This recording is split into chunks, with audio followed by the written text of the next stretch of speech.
Hello and welcome to the Westcity Church podcast. If you'd like to get to know us more, find us at westcitychurch.com.au. We really hope that you're encouraged by today's message.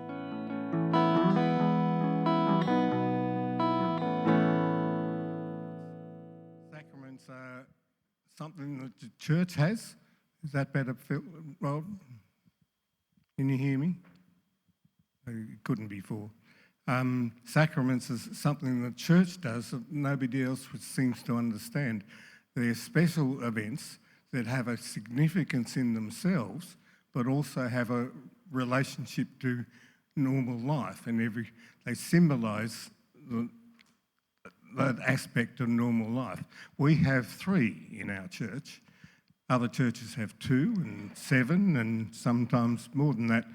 But our 3 are very interesting. Our baptism, which Phil's already talked about, it's not just baptism, the service, which is a fantastic experience. If you want to have a good experience, turn up on the 19th, is it, Phil? But it leads into something else, being recognised as full members of the community. Not that people who don't get baptised aren't, but it's sort of got a special level. The second sacrament, which follows immediately after, is the foot washing. It's not treated as a sacrament in many churches, and I think it should be, because Jesus told us to wash one another's feet. But he was not talking about feet. He was talking about lives. We serve one another. That's what the foot washing symbolises. And so you can't have one without the other. And so it is with the table, the third one. We have a table with bread and wine or juice, and we invite everybody to come and participate. And the participation is brilliant. Kathleen, at the end of her talk, will invite us all to the table and say, this is where you meet Jesus. No one can take that away. But as well as that, it says something about our ordinary tables. We should always open them up to others. The tables is a symbol of the fellowship that we all share. And you can't have one without the other. So when you come to the table today, think about ways in which you can be sharing in community with members of this church and people who are not, especially people who are not, because the communion leads inevitably into the what we call it? The go of Christ. And at the go of Christ, we take Christ out to the world. That's part of our communion, part of the meaning of our table. So let's remember Jesus and everybody else when we come to the table today. Is it okay? Can you hear me? Yes. Oh, now I'm afraid to walk around the stage, just in case I make some scary noises. Welcome, everyone. And it's really lovely to get to talk to you today. And we're coming into the season of Advent, which I really enjoy. I love getting ready for Christmas. I love putting the tree up on the 1st of December. I love Advent calendars. I particularly love Advent calendars, that kind of like day-by-day anticipation, looking forward to something really special that's coming. And so we're going to jump into Advent, even though we're still in November, coming into December. But this is a rhythm in the church community that's been established for thousands of years to use this time of year to really focus on the Christmas story, that really, really powerful story that changed the world. The story that's so powerful it can bring down empires, it can upend the social order, it can transform lives and communities. So it's a really powerful, powerful story. But at Christmas time, we tend to tell the same story again and again and again until it nearly loses its power. We've got this story of a baby, a mother, a father, a donkey. I don't even know why the donkey plays such an important role, but And it gets told again and again, and we do little nativity plays with the kids, and it becomes very much a Sunday school story, very much a children's story, and a little bit vanilla flavoured, a little bit weak and pathetic, loses something of its shockingness to us. And when I read the Bible, I find I'm particularly drawn to stories about women in the Bible. And the reason for that should be obvious. I am a woman. And so I want, as I look at this book, to know what roles there are for women. I want to know how women are treated. And I want to know the value that's placed on women, because my relationship with God actually depends on what I learn about how he feels towards me as a woman, how he sees me as a woman. And I have to admit to you that as a modern woman, when I read this text, I feel very, very uncomfortable. The roles that are given to women. Well, let's start with the fact that there are not very many roles given to women. It's mostly about men. Mostly the men get the action scenes, the men get the leadership roles, the men get to do all the fun stuff. When the women do feature, their stories tend to be sad, painful, and there's a lot of mistreatment and oppression of women written into the text.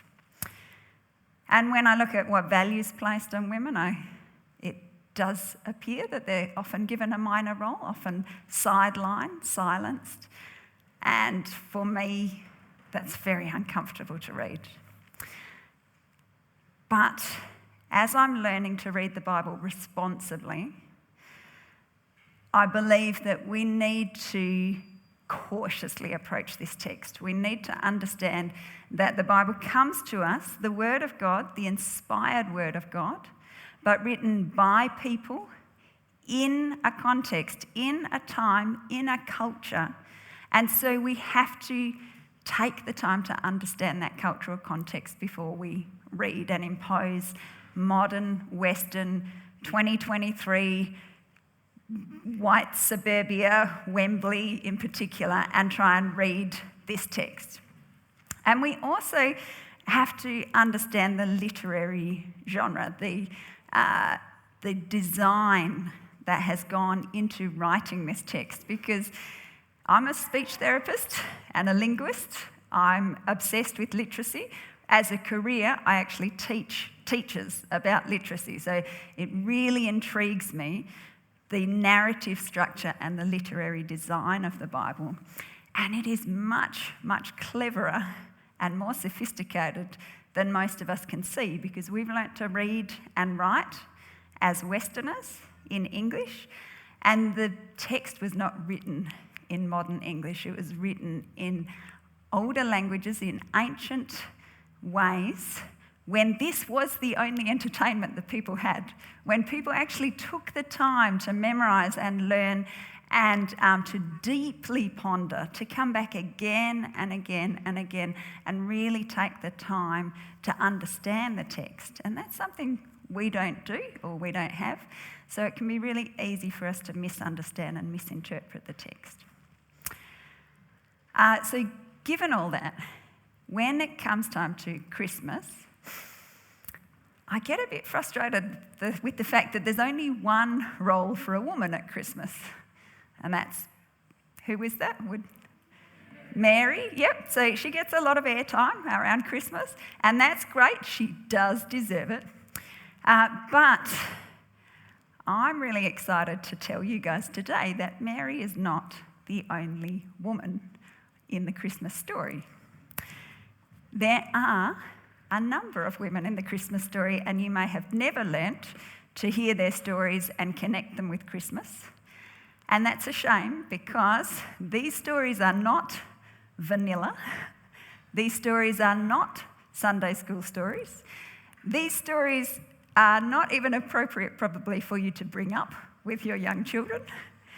And I'm not even sure if these stories are appropriate for me to bring up in church today.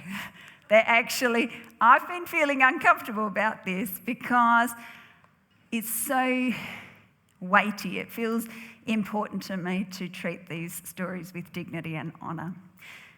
because unfortunately the Bible has been weaponised and used towards women across the centuries to make them feel small, powerless, voiceless, to impose a harsher code of conduct than is imposed on men.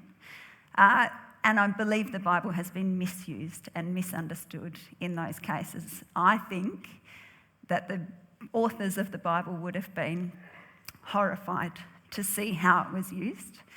And I often ask the question, does the Bible give honour and dignity to women? Because a lot of people don't think it does. A lot of people, Christians and non-Christians. And I think it does, but I think you have to understand the cultural context. I think you have to look carefully at the literary design to see it. I think, in fact, I would go so far as to say, and I'm going out on a limb here, I don't know if everyone would agree, but I actually believe the Bible treats women with more dignity and honour than it does to men. I think the critique and judgment is usually aimed much, much more harshly at the men than the women in the stories.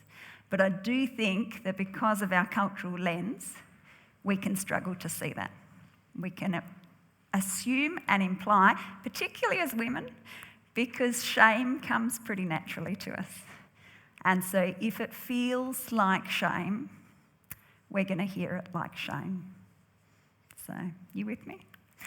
So I'm going to look at a part of the Bible. So the Bible is broken into two parts. It's not fair to call them two halves because if you think about it, the first 3/4 at least is the Hebrew scriptures, the Bible as Jesus knew it when he was born, what we call the Old Testament.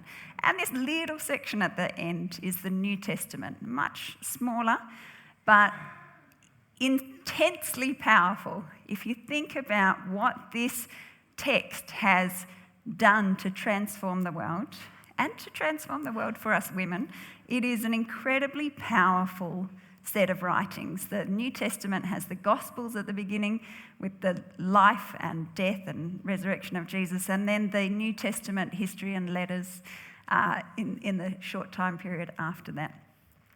And so you would think that such an important document should get off to a good start, that you should have some kind of amazing introduction that really grips people, grabs their attention, keeps them focused, kind of maybe gives them a summary of everything that's gone before and a hint of what's to come, maybe really gets their attention with something sensational, with promises of what it means to that person, and really grabs the reader's attention. And that's what we've come to expect, because when you're scrolling through your phone, there's a lot of competition for our attention. And so we only click on the things that are really sensational or something that promises something particularly for us.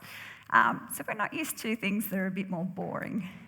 And if you've got your Bibles, I'd like you to open up to the book of Matthew, chapter 1, verse 1 through to 17. And you're going to find possibly the most boring passage in the entire New Testament. Definitely the most boring passage in the Gospels. What was Matthew thinking? This is a genealogy. All it is a list of name after name after name. A lot of them too difficult for us to even pronounce. Definitely not the sort of thing that's going to get you excited or inspired or interested even in what the story is. So what is Matthew doing here? But I have made it easy for you on the slides to kind of notice something that definitely would have stood out to the readers like a sore thumb. What is it? There are women in the genealogy. Women in a genealogy. And to understand what a big deal that is, you really have to know that a genealogy in ancient times did not have to include women. In fact, it would generally actively avoid women because it was a patrilineal, patriarchal society, and so that birthright was passed down from father to son, particularly the oldest son who would become the next patriarch. And so it was the men that were important in a genealogy. So if a woman appears in a genealogy, you know that it's particularly significant. You know that there's a spotlight on that woman. There's some special reason that she's there. So there are women in Jesus' genealogy. Can you call out the names of the women that you see there? Tamar. Going to start with Tamar. What's the next one you see? Rahab. So we've got 2. Excuse my drawing, not exactly lifelike. Ruth. Oh, Esther's in the Bible. I love the story of Esther, and I have preached about it more than once. But she's not in the genealogy, but Ruth and Esther share something in common. They're the only 2 women in the Bible with an entire book named after them. 66 books, only 2 of them named after women, plenty of them named after men. So something particularly special about Ruth. And if we go to the next slide and look at the next few verses, we might find another woman. What's her name? What's going on here, I wonder? There's another woman, but she's not given a name, but I'm going to use her name because that feels honouring to me. So her name was Bathsheba. You might have heard of her. But for some reason, Matthew doesn't give her a name. We might circle back to that because what that implies to me as a modern woman is he's not giving her dignity. He's not calling her by name. But I would be cautious about assuming that's what's going on here because Matthew is damn clever. If you start digging into this genealogy, there are layers and layers and layers of meaning going on here. And for the readers who were willing to take the time and treat this like a treasure map and dig in where the clues told them to, you would find deep embedded theology in every verse of this text. And so I'm going to be cautious about assuming that Matthew is being flippant or disrespectful in the ways that he writes here. Okay, so we've got 4 women's names. So I want to get you all to show me with your hand how many of these stories you know well. Okay, so if it's 0, just put up your hand and be honest. I do not know who these women are. They're really obscure. They definitely weren't taught to me in Sunday school. Good. Or 1 or 2 or 3 or 4. So everyone, put up your hand and show me how many of these women's stories do you know well? Okay. So we've got everything between absolutely nothing right up to 4, and a lot of you have kind of heard of 1 or 2 or 3 of them. Beautiful. These are obscure stories. These are not stories you would normally associate with Christmas.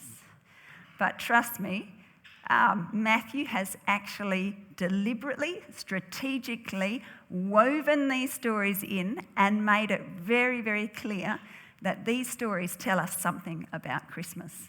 The way he's placed them tells us that we need to pay close attention.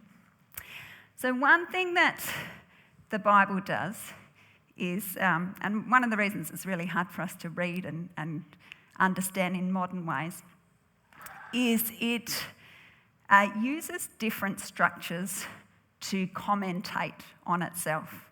So instead of using words that we would understand by, like unfortunately, or it was a terrible thing when this happened, what the Bible does is it does not speak in words of judgment usually. What it does is it parallels things. It parallels, and you have to see the pattern to understand what the message is. So it will use the same words or the same structure, or use something to kind of hyperlink with another part of the Bible. And if you know the text well enough, you make that connection. You go, oh, I see whether this was a good event or a bad event. I see what's going on here.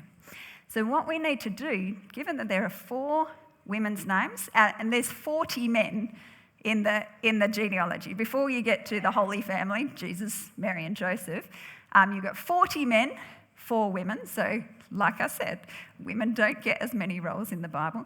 But when they are there, we need to pay attention and work out what is the common thread here. And I'm going to start with an easy one. There is a common thread with these 4 women, and that is they are not Jewish women. These are Gentile women. And that would have been shocking to the audience reading this. If they're looking at, is Jesus a pure blood? Is he, one of us? To have Gentile women included in the genealogy would have stood out like a sore thumb. So we know that Tamar was a Canaanite woman, and so was Rahab. So they lived in the land of Canaan, which is where the Israelites came in from Egypt and lived. Ruth was a Moabite woman. Whew, a Moabite in the genealogy. Oh my goodness, you need to do some serious digging to understand how scandalous that is, how shocking that is. And Bathsheba, who's not even mentioned by name, is called Uriah's wife. And Uriah was a Hittite. And so we don't actually know whether Bathsheba was Jewish or if she was a Hittite, but just by the way that Matthew has crafted it, the spotlight is on the foreignness, the otherness, the outsider. And when you start to see this, you start to go, oh, okay, so the story of Christmas is linked somehow to the stories of others, outsiders, foreigners, being welcomed into a family. And if you go back even further to Genesis, you actually find out the origins of the Canaanites, the Moabites, the Hittites, and you start to see, oh, these guys, they're actually part of the family from the very beginning. They are just part. They are brothers who broke off. These are stories about fractured families coming back together. And this gives us a hint of what the whole New Testament is about, of what Jesus' role is, of what Paul is obsessed about in all of his New Testament letters, this unity, this fractured family needing to come back together, the Jews and the Gentiles finding their identity together in Christ. So that's beautiful. That's really lovely. But there's another shared thread between these 4 women that is not quite as beautiful or lovely. And I am hesitant to tell you guys because these women are all associated with some very raunchy, not PG, sex scandals. And that is a common thread, and we have to pay attention to it. So Tamar is probably the strangest, weirdest story for me to explain in the Bible, but I'm going to have a crack at it for her sake so that you don't judge her too harshly. But Tamar dressed up as a prostitute and lay in wait at the side of the road until her father-in-law, yes, her father-in-law, walked past and propositioned her, and she slept with him. Not your typical Christmas story. We don't want this in the nativity play. Don't even go home and try and explain this to your small children until they're old enough to hold a lot of nuance. Tamar. Rahab was an actual prostitute. Not only that, she was a liar and a deceiver because she hid some people, and when the king of her city came, she lied and said, oh, no, they went that way. No. And she sold out her people into enemy hands. Again, not someone that you're thinking of as a role model or a Christmas story. You're not going to see Rahab on any of your Christmas cards. Ruth, I mean, what lovely, sweet story Ruth is. Ruth is like the ultimate, beautiful love story in the Bible. It's gorgeous. There is a sketchy scene in the book of Ruth where Ruth conspires with her mother-in-law And then she bathes herself, dresses herself, puts on her perfume, sneaks down to the threshing floor in the middle of the night where Boaz is dozing off. He's had a hard day's work. He's had a celebratory drink. And she uncovers his feet, which is a Jewish euphemism. And in the morning he says, make sure you get home before the sun comes up because I don't want anybody to see you. And Bathsheba, my heart bleeds for Bathsheba the most. Bathsheba is portrayed as this woman who, on her rooftop, was bathing naked, right where the king could see her. She was a married woman, and the king called for her, and people say they had an affair or they committed adultery. So Bathsheba is painted as an adulterous woman. Whew. This is not the usual kind of topics that you talk about in a sermon. And somehow these women's stories point to Jesus. But what is Matthew doing? What is Matthew doing here? Why has he chosen these stories to highlight? Is he placing shame on these women? Is he maybe highlighting, oh, here are the sinful women, but wait till you get to, the Virgin Mary, like, oh, this is the contrast, the not virgins as opposed to... No. That is not what Matthew is doing, just in case you're worried. And trust me, I think the Bible has been read like that and will continue to be. But if you look at the original stories, this is where the cool bit happens, because each of these women do carry great shame. And in a shame-honour culture, that shame actually puts their lives at risk. It is shame, but the Bible is subtly but very deliberately placing the critique on dumb, foolish, irresponsible men who are mistreating women. It is shining a spotlight on women's issues, on the oppression and mistreatment of women. And those women go from a position of great shame to great honour. So let me walk you through some of these stories because they are really, really interesting, especially the story of Tamar. It's so... I actually find these stories really cool now that I can see that the spotlight is actually on the honour that these women receive, that these women are the heroes of the story, Matthew is not slut-shaming them. I think that's just really important to say. Let's start with Tamar.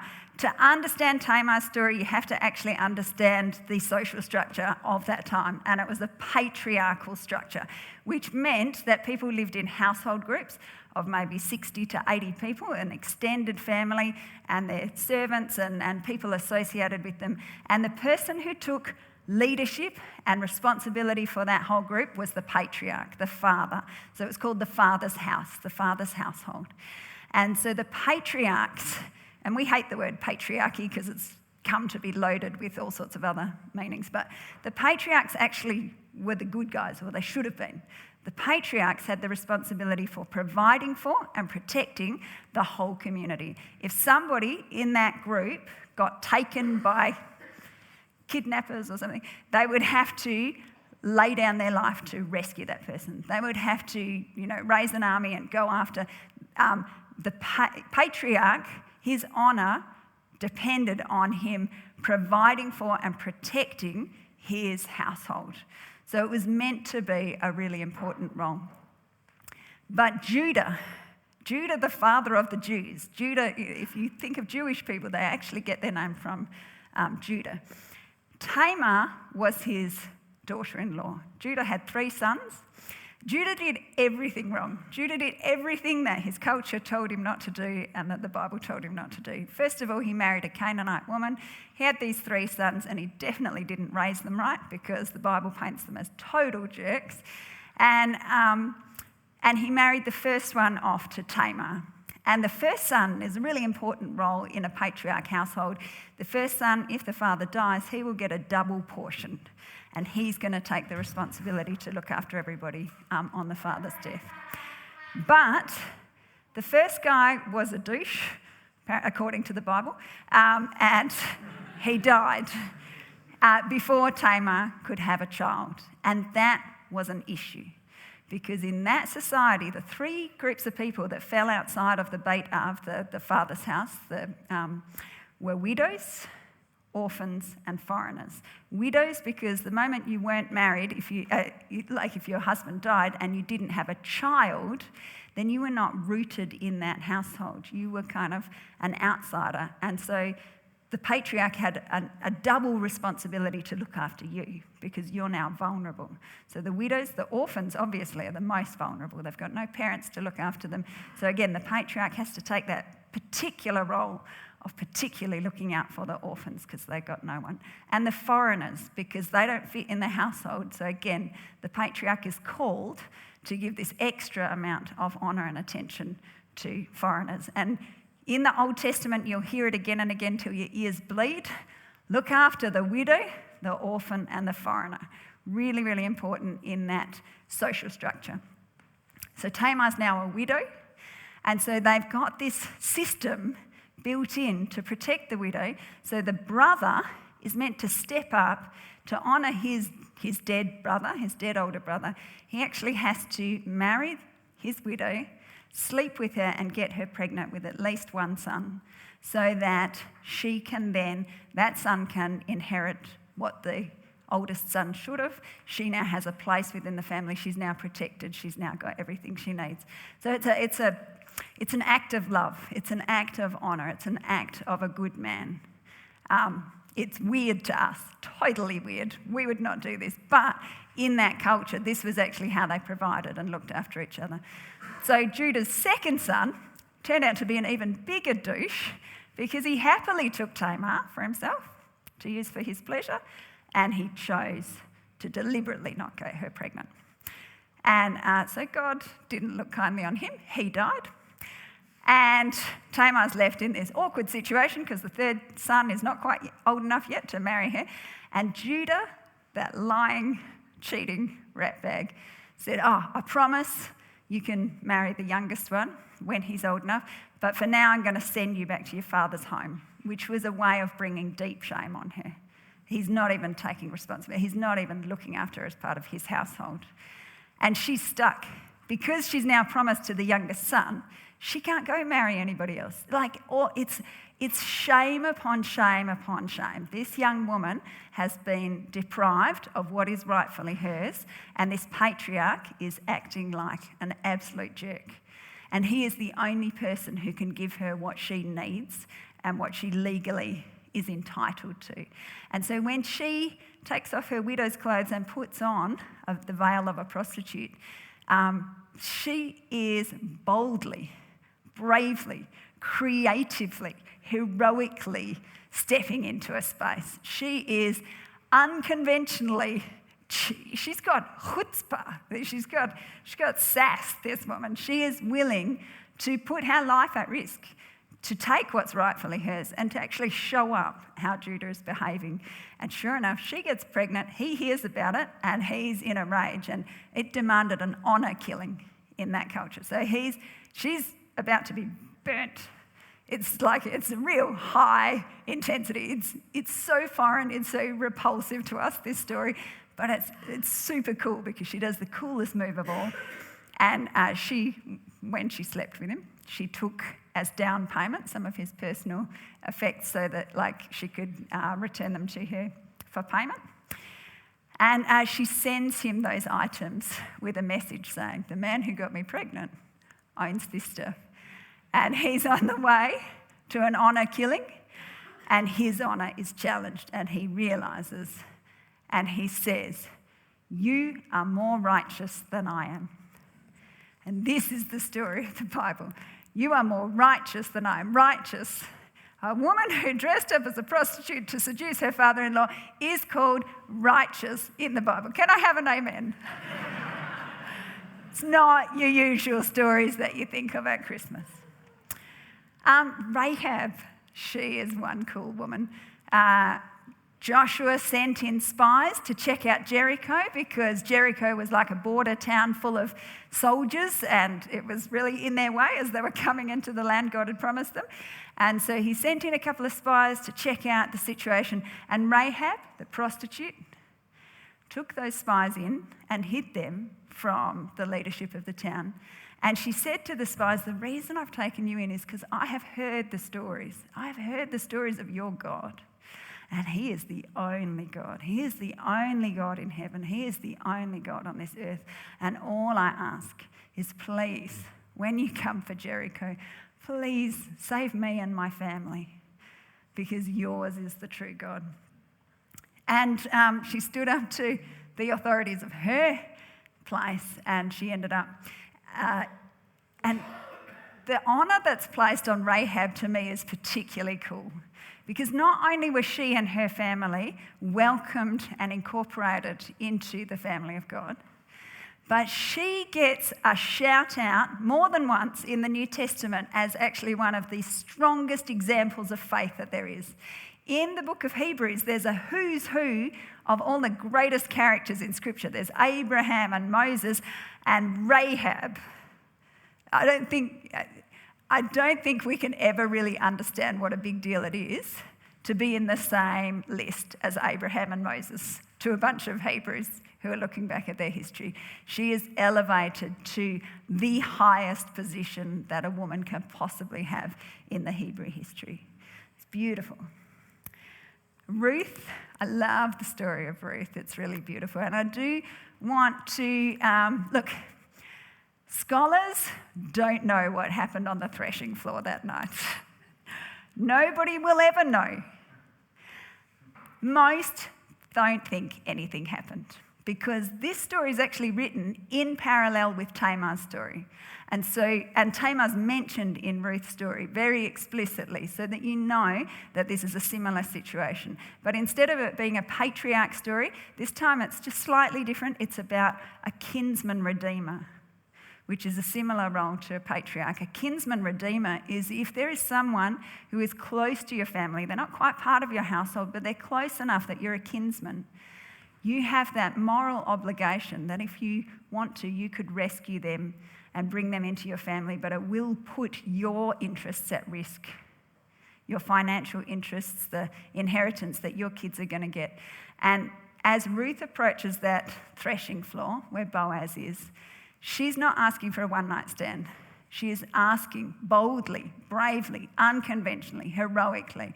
She is saying, please, marry me because that's the only way that I can provide for my mother-in-law. Because Ruth was a widow, an orphan, and a foreigner at the same time. And the very worst kind of foreigner. She was a Moabite. Moabites were not even allowed near the temple. They said if you marry a Moabite woman, you have to wait 10 generations before your children are even accepted as Israelites again. There was such a hatred of Moabites. And here is Ruth asking an upstanding man in the community, please overlook all that. I just come before you as a really vulnerable woman. I need you to actually marry me. And I think there's a romance there. I think Boaz was pretty pleased. He thanked her for her kindness. He went out of his way to negotiate. There was another kinsman redeemer who had more of a right to do that, or more of an obligation, I should say. And he refused point blank. He did not want to risk his interests for this foreign woman, for this Moabite. But Boaz was willing to. And that is actually a picture of Jesus, the kinsman redeemer, the ultimate one who is willing to put his interests aside to bring us back in the family. So it's a beautiful story. We'll never know, and I don't care what happened on the threshing floor with the uncovering of the feet. It does make for a delightful story. Lots of innuendo. Ooh, did they, didn't they? Who cares? He stood up for her. He talked of her as a woman of virtue, a woman of righteousness. And if you've ever read Proverbs 31, most scholars agree it's written about Ruth. She is the woman of valour that's talked about in Proverbs 31. Now, these three women, it's really easy for me to see how they are heroes. They all did something really bold and brave. They all went unconventional. They all went to a Jewish man of high standing and asked for what they needed. Bathsheba's story is a little bit different, and I've actually been puzzling over where's the link, because in Bathsheba's story, she is not the active participant, she is a victim. And the Bible makes it really clear that it was not adultery that happened, it was abuse by King David. He looked out of his, well, not out of his window, he was on the roof. He looked out at a woman bathing in the middle of the night, and she was doing ritual purity bathing. So this was not some woman trying to flaunt it for the king. This was a woman doing the righteous request of the Bible. And he shouldn't even have been there. He should have been at war with his army. What was he doing, perving on this poor woman? And in the text it says he saw her, he wanted her, he took her. And those are the same words that are used in Genesis 3 about taking the fruit, what Adam and Eve did. So it's very, very clear the Bible is being absolutely 100% clear that this was an act of rape or abuse. This was the king taking what was not his and doing the wrong thing by her. And so I kind of go, well, here we've got helpless victim, here we've got active, cool women standing up for what is rightfully theirs. I don't quite see the crossover, and I need to see the crossover because Matthew's trying to tell me something here. By the way, Matthew makes it really clear too that David did the wrong thing. That's why Matthew calls her Uriah's wife, not Bathsheba. It's not because he's belittling Bathsheba, it's because he's pointing the finger at David, saying, that great hero, that guy that you all worship and think is great, he was a douche. He did the wrong thing. So how does Bathsheba fit in this lineage of awesome superpowered women who stand up for themselves? It actually comes later in the story when David's on his deathbed and one of his sons, let's see if I can say this correctly, Adonijah, that's it, Adonijah. Adonijah, one of David's older sons, is setting himself up as king behind David's back. And the prophet Nathan comes to Bathsheba and says, hey, your life is actually at risk because David promised that Solomon could be king, but Adonijah's trying to take the kingship because David's dying. You need to act now. And so Bathsheba actually goes before the king and begs for him to remember his promise to Solomon. And Nathan comes in to back her as well. So the timing's all very, very careful because Bathsheba's life is at risk if Adonijah gets the throne, and Solomon will also be at risk. And so in that act of heroism, of bravery, of boldness, of her unconventionally coming and begging for what's rightfully hers, she managed to save the kingship of Israel. She managed to put Solomon on the throne, and that was really important to fulfill what God had said, that the son of David would build the temple and reign over a great kingdom. And under Solomon's reign, that did happen. And Bathsheba was elevated to a place of honour through her son. In fact, there's a scene where she comes to visit Solomon and he puts her on a throne. So Bathsheba gets lifted from helpless victim to on a throne at the most powerful point in all of Israel's history, where they're actually like a dominant world superpower and at the height of the glory of the kingdom. But there's also that beautiful knowledge that prophecy about Solomon was not just about Solomon, because he was, again, a man with failings. It was also about the coming King, come now, Lord Jesus, the coming Son of David, who would establish a temple on earth for all time and rule over the kingdoms of all the earth. And we get to be the living stones in that temple. So that is, it's all pointing towards the Christmas story. But if we look at the third slide, Kerry, there's one more woman in the genealogy of Jesus. And what's her name? Mary. We finally get to Mary. And this is where we see how clever Matthew is, because he's actually set these 4 women up. He's reminding his readers, hey, we have a long line. We have a long history and lineage of bold, brave women who faced shame, who carried great shame, and God honoured them. And so when he mentions Mary in the same setting, you actually start to reflect. And then in Matthew, it then goes on to describe a scene of Mary's shame, that when she was found out to be pregnant, the first thing Joseph wanted to do was dump her. And God actually had to persuade him to marry her. And her life would have been at risk, just like Tamar's life was, for the dishonour that she brought her community. And then the following scene, you have kings from distant lands coming and bowing down at Mary's feet as she holds the baby who is the King of the Jews. And so again, this beautiful reversal of shame to great honour. And that is why I love these stories. And they remind me that this is a pattern within the Bible. We do see women placed in places of great shame.